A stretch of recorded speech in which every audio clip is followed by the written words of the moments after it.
Hello guys, welcome to the my channel गाँव की रसोई।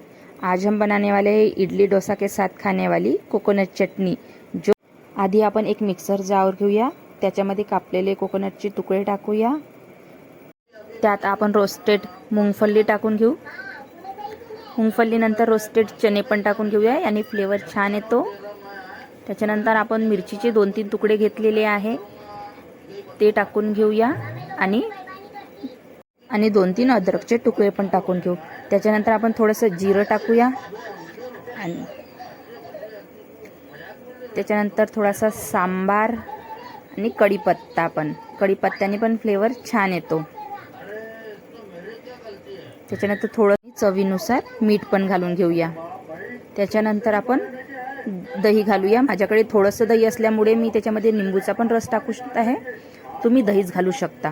ते बघा, आपण निंबूचा पण रस टाकून घेतलेला आहे।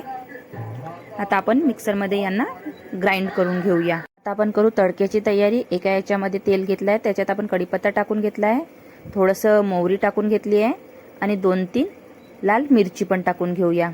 हे चांगलं मिक्स करून घेऊया आणि आपण आपल्या पिसलेल्या चटणीमध्ये टाकून घेऊया। हे बघू शकता, आपला तडका छान झालेला आहे।